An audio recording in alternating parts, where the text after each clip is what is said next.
So what's up guys, आज का हमारा टॉपिक है लूप्स के कंसेप्ट के ऊपर। तो चलिए शुरू करते हैं।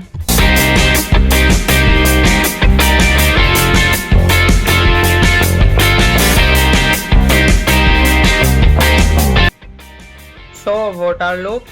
Loops are a form of iteration. जब तक लूप अपनी कंडीशन से टर्मिनेट या फॉल्स ना हो जाए तब तक वो लूप इटरेट करता है। इटरेट मतलब बार बार रिपीटेशन या रिपीट करना। बेसिकली इसका हम यूज करते हैं चीज़ों को रिपीट करवाने के लिए। टाइप्स ऑफ लूप होते हैं entry control loop and exit control loop. So basically entry control loop check the condition first and then execute body of the loop. For example, for loop and while loop. On the other hand, exit control loop first execute the body and check the condition at last. For example, do while loop.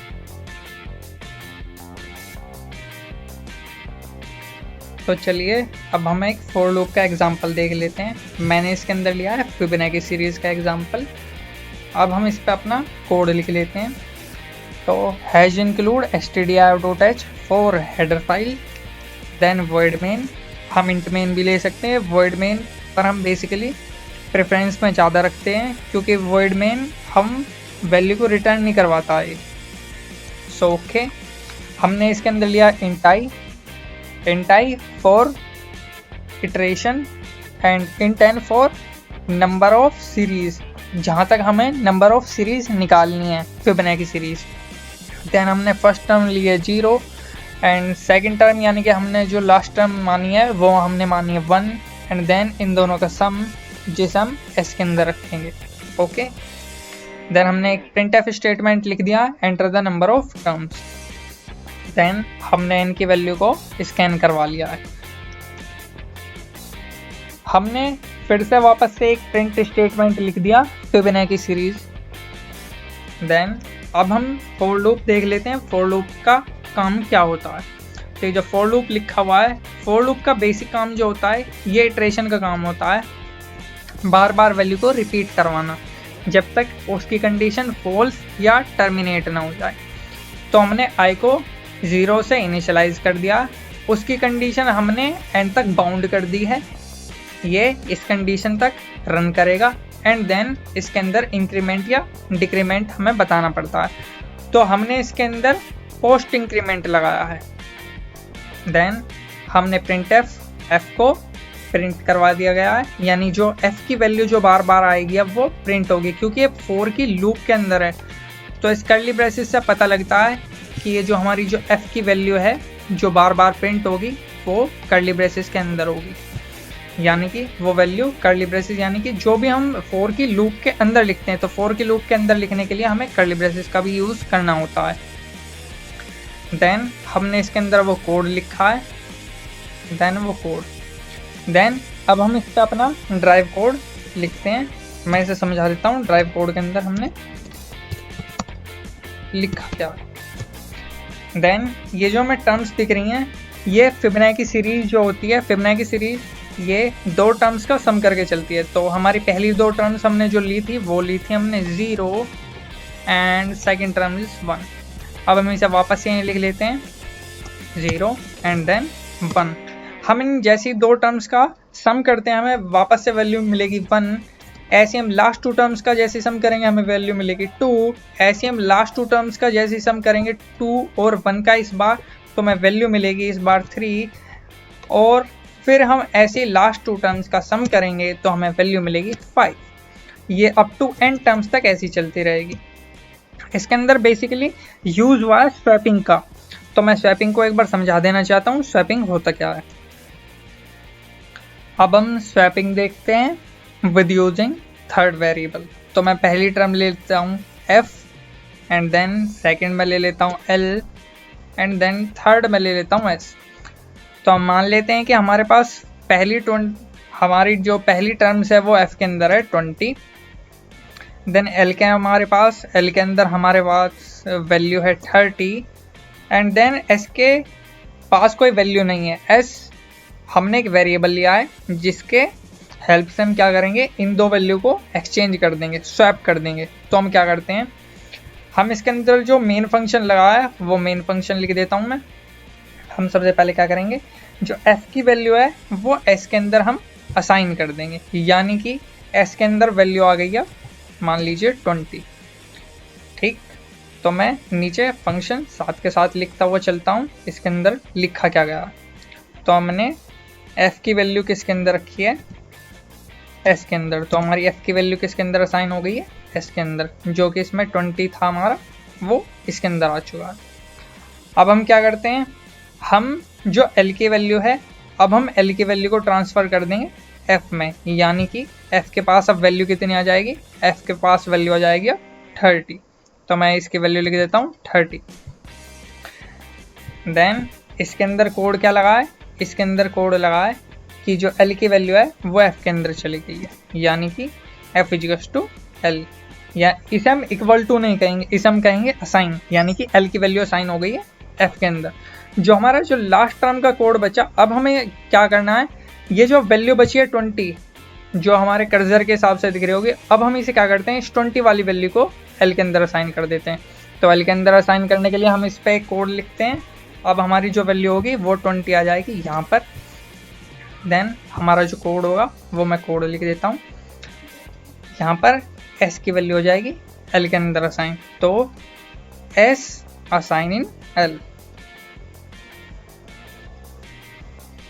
तो ये हमारा code लगा, और इस function के हिसाब से जो हमारा कोड लगा है, इसके हिसाब से जो कोड लगा है वो लगा है f प्लस l।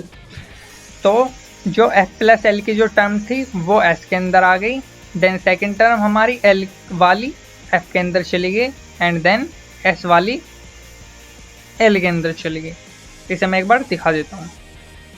तो ये था हमारा स्वैपिंग का कंसेप्ट। तो ये जैसे दिख रहा होगा, ये हमारी वैल्यू जो दी गई हैं, ये जो 3 टर्म्स हैं, ये सेम टू सेम स्वैपिंग की टर्म्स लगी हुई हैं।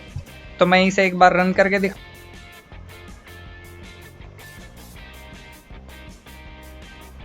तो ये देखिए, अब हम इसमें नंबर ऑफ टर्म्स पुट कर देते हैं। जैसे कि मैं इसके अंदर नंबर ऑफ टर्म्स ले लेता हूँ 5, देन एंटर। तो देखिए फिबोनाची सीरीज आ चुकी है 0, 1, 1, 2, 3 एंड 5। जैसे कि आप देख सकते हो 0, 1, 1, 2, 3, 5 ये फिबोनाची सीरीज की टर्म्स होती है।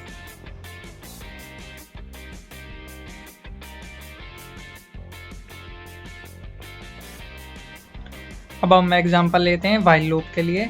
मैंने एग्जांपल लिया है रिवर्स नंबर का, तो अब देख लेते हैं इसमें। तो हमने वापस से अपनी हेडर फाइल लिख ली, as include stdio.h, then void main हमारा main function, then curly braces int n for n numbers, r for reminder and rev for reverse number. Then हमने उसे 0 से पहले इनिशियलाइज कर दिया, यानी कि उसकी वैल्यू पहली जो हमने 0 रख दी है। देन printf एंटर नंबर, ये हमने अपना एक स्टेटमेंट लिख दिया है। देन scanf, देन हमने n की वैल्यू को स्कैन करवा लिया है। देन हमने कंडीशन लिखी है जो कि व्हाइल की कंडीशन होती है। तो व्हाइल के अंदर हमने कंडीशन लिखी है जब तक n 0 के बराबर ना हो, यानी कि n नॉट इक्वल टू 0, तब तक ये हमारी कंडीशन चलेगी। Then curly braces, then n modulo 10, यानी कि n का जो भी मॉड्यूलो होगा, यानी कि जो भी उसके रिमाइंडर की वैल्यू होगी वो किस में आ जाएगी, r के अंदर। हमने r के अंदर वो वैल्यू असाइन कर दी है। देन हमने इस ड्राइव कोड के अंदर क्या करा है, हमने इस कोड के अंदर रिवर्स की मल्टीप्लाई कर दी है 10 से, प्लस r से प्लस कर दिया है, और उसे असाइन करवा दिया रिवर्स नंबर के अंदर। Then n equals to n/10। Then हमने अपना कोड बंद कर दिया, व्हाइल की कंडीशन हमने बंद कर दी। Then printf reverse of the number, हमने रिवर्स की वैल्यू लिख दी। देन हमने अपना मेन फंक्शन बंद कर दिया। अब मैं इसके अंदर अपना ड्राइव कोड लिख के इसे समझा देता हूँ इसके अंदर है क्या। जैसा कि अब हम n में वैल्यू मान लेते हैं, जैसे 728। देन हम क्या करते हैं, हम इसके अंदर इस कोड के हिसाब से देखते हैं आर हमारा इसके अंदर रिमाइंडर है, तो रिमाइंडर में हम क्या करते हैं, n मॉड्यूलो 10 करते हैं। तो जैसे ही मैं n मॉड्यूलो 10 करूँगा तो 728 की वैल्यू, फर्स्ट वैल्यू जो आ जाएगी वो आ जाएगी 8। देन हमने रिवर्स में वैल्यू ली थी 0, जैसे कि इसमें दिख रहा होगा कर्सर के हिसाब से रिवर्स की वैल्यू है 0। तो रिवर्स के अंदर वैल्यू जो आ जाएगी वो आ जाएगी रिवर्स की वैल्यू 0 इंटू 10 एंड प्लस हमने जो r की वैल्यू निकाली है वो निकाली है 8। तो जैसे हम इसका सम करेंगे तो वैल्यू रिवर्स में आ जाएगी हमारी 8। एंड देन हम क्या करेंगे, लास्ट पे n की वैल्यू जो होगी अब हम इसे डिवाइड कर देंगे। तो n की वैल्यू को जैसे हम डिवाइड करेंगे तो हमारी 728 जो वैल्यू इसमें ये जो लिखी हुई है, डिवाइड करते हैं 10 से, उसकी n की वैल्यू आ जाएगी 72। बिकॉज ये क्या करता है, ये लास्ट टर्म को जो डेसिमल वाली जो वैल्यू होती हैं ये उन सब को रिप्लेस कर देता है, हटा देता है। तो n की वैल्यू हमारी आ जाएगी 72। ऐसे बार बार ये लूप का कंसेप्ट चलता रहेगा, चाहे व्हाइल लूप हो, चाहे फॉर लूप हो, चाहे डू व्हाइल लूप हो। तो ये पहले कंडीशन देखेगा एंड देन उसे एग्जीक्यूट करेगा। अब ये बार बार रिपीट करेगी। रिपीट करने के बाद एक टाइम ऐसा आएगा जब n की वैल्यू 0 के बराबर आ जाएगी, यानी कि सारी वैल्यू खत्म हो जाएंगी। उस टाइम के बाद ही क्या करेगा, अपनी लूप को एग्जीक्यूट करना बंद कर देगा। देन अब हम इसे एक बार रन करके देख लेते हैं। तो ये टर्मिनल पर रन हो चुका है। तो हम एक एग्जांपल ले लेते हैं 728 का। देन तो देखिए इसने रिवर्स ऑफ नंबर दिखा दिया है 827, जो कि 728 का रिवर्स है। तो ये था व्हाइल लूप का एक एग्जांपल।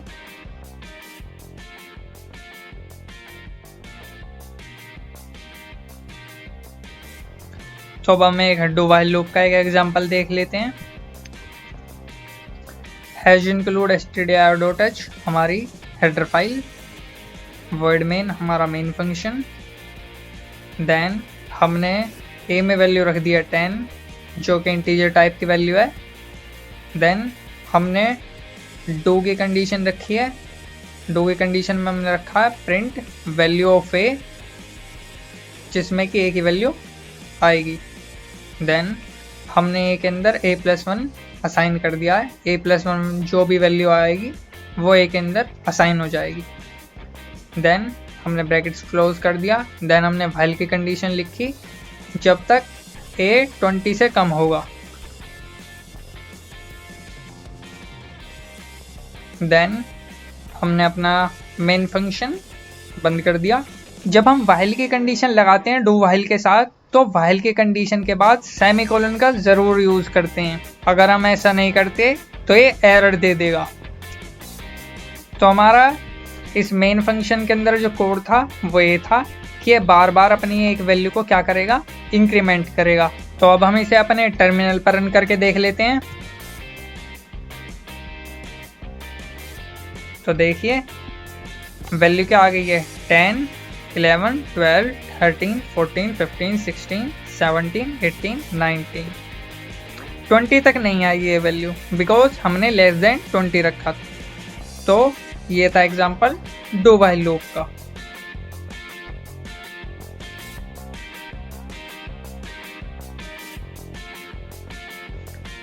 तो अब हम एग्जांपल ले लेते हैं इनफिनाइट लूप का। तो अब हम प्रोग्राम लिख लेते हैं इसमें अपना। हैज इंक्लूड stdio.h हमारी header file, then void main, then int i को हमने 10 से इनिशियलाइज कर दिया है। देन फॉर की condition, then curly braces, then printf, i को हमने इंक्रीमेंट कर रखा है इसके अंदर, एंड देन हमने इसे बंद कर दिया है। अब हम इसे रन करके देखते हैं।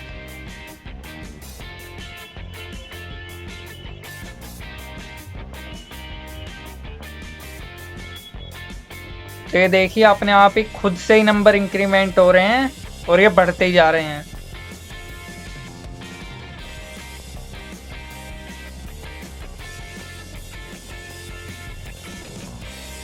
देखिए 33,000, 35,000, 36,000 एंड 40, 42 एंड ये ऐसे ही चलता जा रहा है इनफाइनाइट लूप तक।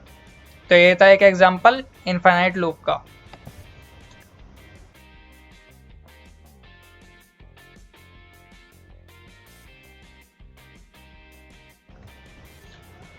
तो अब हम एक एग्जांपल देख लेते हैं नेस्टेड फॉर लूप का। तो मैं एक एग्जांपल ले रहा हूँ पैटर्न का, स्टार पैटर्न का। सो हमने हैश इंक्लूड stdir.h हमारी header file, then void main हमारा main function, then curly braces, int I J N, I और जे हमारे इटरेशन के लिए होंगे और एन हमारा रो के लिए होगा। Then printf enter the number of rows. तो अब हम यहाँ पर एन को स्कैन करा लेंगे। तो हमने स्कैन करा लिया एन को। देन हमने फॉर की लूप लगाई है। आई 0 से इसको इनिशियलाइज कर दिया गया है। आई की कंडीशन बाउंड कर दी है एन तक, एन से कम रहेगी। And then I plus plus जो कि इंक्रीमेंट और डिक्रीमेंट के लिए होता है, तो हमने इसमें इंक्रीमेंट का लगाया है I plus plus for post increment. And then हमने एक और फॉर की लूप ली है जे इज टू 0 एंड उसको हमने बाउंड कर दिया है कंडीशन में J less than equal to 1 and J increment होगा post increment J plus plus, then curly braces. Then हमने प्रिंट एफ में लिख दिया हमने स्टार, यानी कि जिसे हम कहते हैं आस्ट्रिस्क। देन हमने कर्ली ब्रेसेस बंद कर दिया। फिर प्रिंट एफ में हमने न्यू लाइन कैरेक्टर दे दिया फॉर नेक्स्ट लाइन। देन हमने कर्ली ब्रेसेस बंद कर दिया। देन अब हम इसे चला कर देख लेते हैं। अब हम इसे अपने टर्मिनल पर ओपन कर लेते हैं। देन ये टर्मिनल पर ओपन हो चुका है। देन अब हमसे नंबर ऑफ रोज पूछ रहा है, तो हमने 3 लिख दिया। तो ये देखिए 3 रोज तक स्टार पैटर्न आ चुका है। तो ये था एक एग्जांपल नेस्टेड फॉर लूप का। अगर हमारी ये वीडियो आपको अच्छी लगी हो तो लाइक, शेयर और सब्सक्राइब जरूर करें और हमें कमेंट में बताएं कि आपको क्या पोर्शन अच्छा लगा। So thank you guys.